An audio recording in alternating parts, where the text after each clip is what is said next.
Y sí, estamos todos muy atentos al regreso a las aulas con presencialidad plena en todo el país y con los nuevos protocolos. Además, sabemos que estamos en otra etapa de la pandemia de coronavirus. Hay que mantener algunos cuidados, entre ellos la apelación de la Sociedad Argentina de Pediatría de que los papás, los adultos responsables, lleven o acompañen a sus hijos a vacunarse. Para hablar de este tema y también de los tapabocas, de cuáles son los más adecuados, los que más nos protegen, sobre todo dentro del aula, estamos con Nora Bar. ¿Cómo estás, Nora? Muy bien, ¿Vero, ¿Bien? vos? Bien, Sí, muy bien. Así bueno, es, la vacunación. Como vos decís, con eso. se acerca la escuela, buen momento para revisar los esquemas de vacunación. Por supuesto, COVID. Importantísimo, Exacto. Ustedes dieron recién las cifras de los chicos que falta vacunar, hay que avanzar sobre eso, completar los esquemas, pero no solo esa vacuna, sino que la Sociedad Argentina de Pediatría renovó su pedido a todos, padres, médicos, absolutamente a funcionarios, Sí. que se avance sobre las coberturas de vacunación de las vacunas del calendario. Exacto. Que fueron bajando durante la pandemia por el confinamiento y por todas las razones que ya conocemos.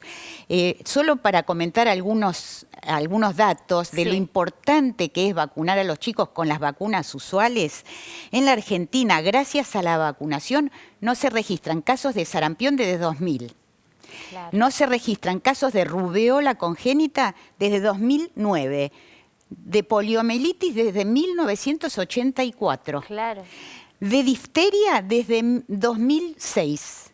Y también bajaron el 96% los casos en los que se requiere trasplante de hígado gracias a la vacunación contra la hepatitis A. Hay que insistir también, me parece, sobre todo en este contexto cuando estamos sobreinformados sobre los sistemas de vacuna, R mensajero, el virus inactivado, bueno, todas las vacunas son seguras, las que previenen los casos graves de coronavirus y todas estas porque además nos protegen a nosotros, pero hay que insistir con eso, contribuyen a erradicar algunas enfermedades, ¿no? Así es, la que está realmente erradicada es la viruela, pero por ejemplo la polio va en camino de erradicación y por eso es muy importante sostener la vacunación. Y lo mismo las otras enfermedades, el sarampión, pueden ser enfermedades muy graves si se complican, no son enfermedades inocuas, lo mismo la rubiola congénita.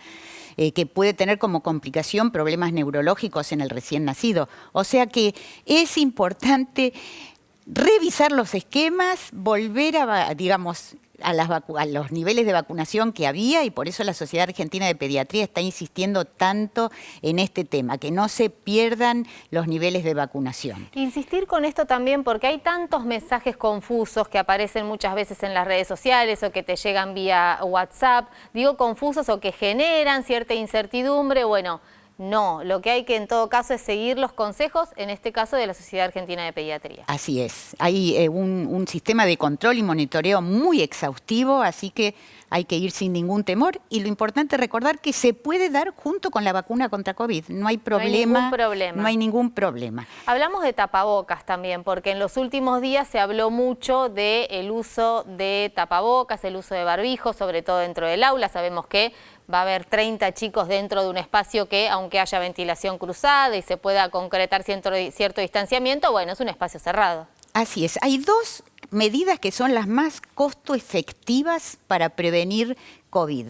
Una es la ventilación, como vos decís, la ventilación cruzada, y otra es el barbijo. Exacto. En proximidad, o sea, cuando uno está muy cerca de la otra persona, lo que protege es el barbijo, porque ha habido y hay constantemente contagios y transmisión del virus, incluso al aire libre. Sí. Por eso los especialistas que revisaron cientos de trabajos recomiendan no dejar de lado el barbijo.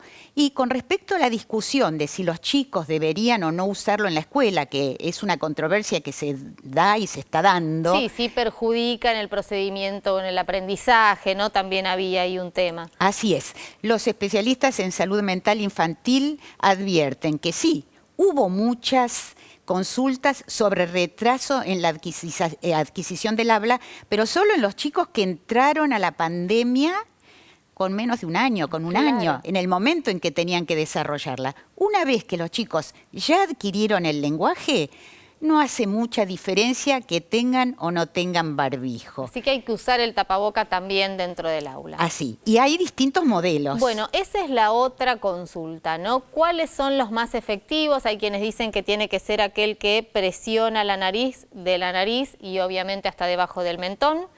Esto hay que insistirlo porque yo veo mucha gente que usa el tapabocas por abajo de la nariz. Así es. Tiene que ajustarse por arriba de la nariz, sí. Tiene que tener ese el alambrecito para claro. que pueda ajustar bien, pero lo importante es el ajuste. Eso se vio al principio cuando se empezaron a recomendar los barbijos. Cualquiera venía bien y además no había que desabastecer al sistema sanitario. Exacto, es cierto. Pero a medida que se fueron produciendo y ya no hay falta de barbijos, se vio que los más efectivos eran los N95, que son de uso profesional, y los KN95, que son estos que son esos que nos estás mostrando. ¿Y por qué? Porque cubren precisamente la nariz, la boca, exacto. el mentón y se ajustan, y se sujeta bien atrás de las orejas. Claro, algo muy importante es el ajuste. Tiene que ajustar bien y si queda al flojo, contorno. hacer unos nuditos. Exacto. Estos que vienen serían los que vienen después, sí. mejores que los que son de una tela cualquiera, son los llamados quirúrgicos, son rectangulares, algunos tienen el alambrecito, pero el problema que tienen mayormente es el ajuste. ¿no? Claro, que muchas se abre veces a los costados. Dejan lugares por donde entran y salen aerosoles, que sabemos que son los lugares donde está el virus. Entonces, si vamos a usar de estos, es importante, claro, hacerle una intervención, hacerle un nudito o algo bien para ajustado. Que se ajuste bien a la cara. Pero ya vendrían en tercero, cuarto o quinto lugar y en último lugar última instancia el los tapabocas artesanos de tela. Claro, bien. En última instancia el de tela, que a veces son muy vistosos, muy lindos para ver, pero de protección no mucho. Hablamos de cambio de tema, pero está vinculado con el coronavirus. En las últimas horas conocimos un sistema que empezó a implementar la ciudad de Buenos Aires para detectar toses. Y de esa manera sugerirte o no hacer un estudio para saber si te contagiaste COVID. Todo esto a través del sistema del celular, del BOTI, que se supone, o por lo menos así lo anunció la gestión de Horacio Rodríguez Larreta, se supone identifica diferentes toses. ¿Qué podemos decir sobre eso? Bueno, lo que opinan, la consulta con los especialistas en inteligencia artificial, que de eso se trata, de un sistema de inteligencia artificial, la verdad es que los encuentra desconcertados por distintas razones. Primero, que es un trabajo que no se reprodujo por grupos independientes. Cualquier trabajo científico experimental, para que quede consolidado el resultado, tiene que poder ser reproducido por grupos independientes. En este caso no se reprodujo por grupos independientes, tampoco se dio a conocer así públicamente. ¿No ahora hay un grupo científico que se le recomendó al gobierno de la Ciudad de Buenos Aires? No. Tampoco se consultó con las universidades nacionales ni pasó por el escrutinio de la ANMAT. O sea que y los resultados que hay de sistemas aparentemente similares no arrojan números tan altos de precisión y sensibilidad como los que se dieron a conocer. En general, no se puede hacer una crítica puntual porque no se conoce el código. Recién, ahora lo están encontrando el código con el cual se diseñó este algoritmo. Sí. Pero dicen que hay como 200 y pico mil de muestras de toses que se cotejan casi al instante cuando vos tosés en el teléfono. Claro, pero si el 90% de las personas que tienen tos tienen COVID, no agrega mucho hacer un screening con un sistema de inteligencia artificial. O sea, lo más probable es que dé positivo y no va a agregar mucho más a lo que puede decir cualquiera si tenés tos.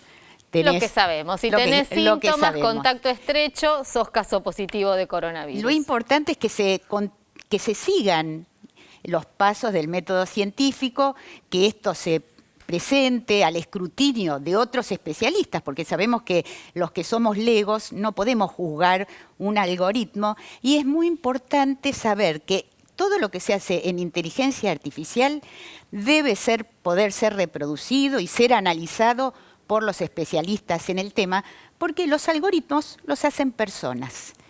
Pueden equivocarse, muchas veces se equivocan, y como decía, los legos no podemos emitir juicios sobre eso. En este caso, si no se toma como diagnóstico, no sería mayor problema simplemente la recomendación de si hacerse o no el test, pero aparentemente tampoco agregaría mucho al manejo de los casos de COVID.